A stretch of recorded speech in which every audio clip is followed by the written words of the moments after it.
North Korea remains one of the most mysterious and closed tourist destinations on the planet, to which several thousand daredevils travel each year hoping to see the last Stalinist state.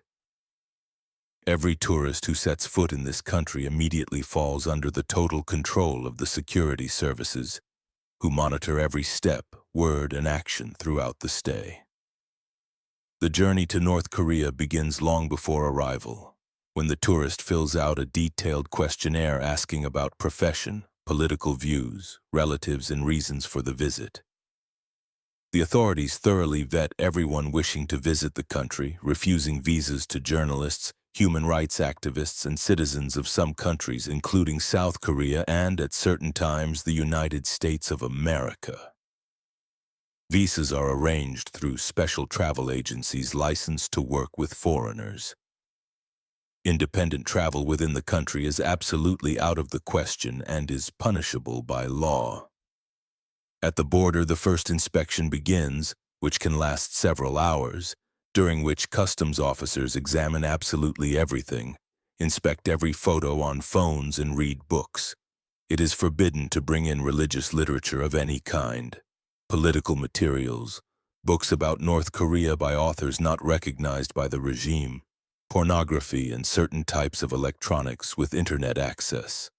Smartphones and laptops are confiscated on entry and returned only on departure, or each app and file is checked and special surveillance software is installed.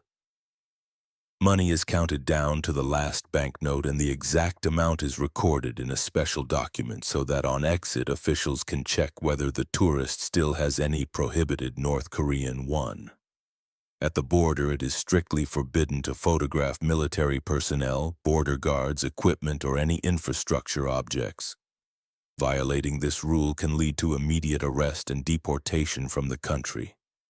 Each tourist group is accompanied by at least 2 guides, one of whom is necessarily a security service employee, although tourism companies officially never acknowledge this. Guides control every minute of the tourist's stay, deciding where one may go, what one may see, who one may speak to, and they strictly quash any attempts at independent action. Straying from the group even by a few meters is categorically forbidden.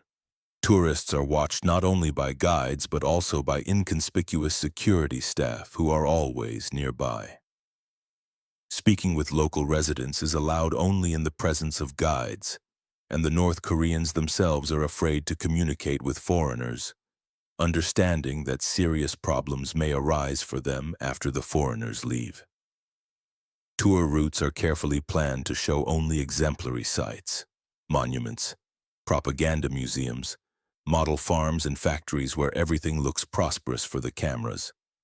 Photography is allowed only in permitted places and under strict control of the guides, who indicate the exact angle of shooting and the objects that must appear in the frame. It is forbidden to film military personnel, police, poor districts, people engaged in heavy physical labor, queues, ruined buildings, and any signs of the country's economic problems under threat of serious consequences. After each excursion, guides may demand to see the footage and force the deletion of unwanted photographs right there at the shooting location or on the bus.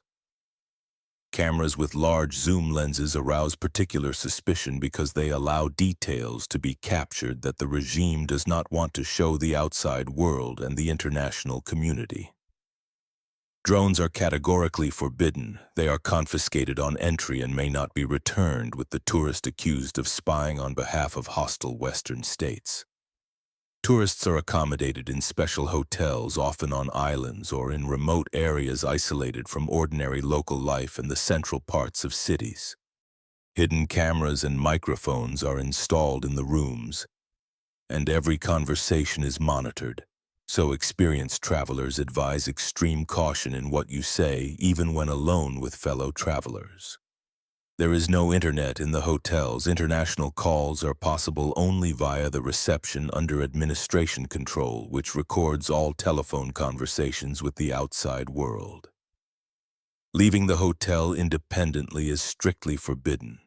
Entrance doors are guarded and staff are on duty on the floors who watch guests' movements around the clock without breaks.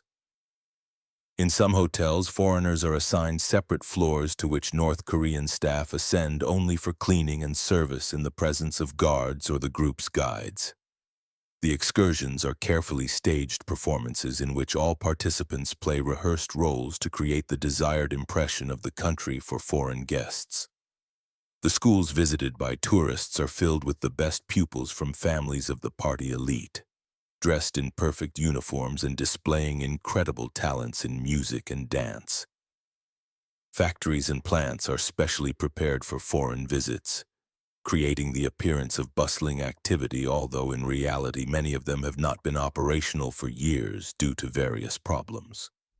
Shops along the route are stocked with goods before tourists arrive. After their departure, the shelves are empty again and the products are moved to the next showpiece according to schedule. Even people on the streets in central Pyongyang are often extras, placed there specifically to create the illusion of normal life in a socialist state.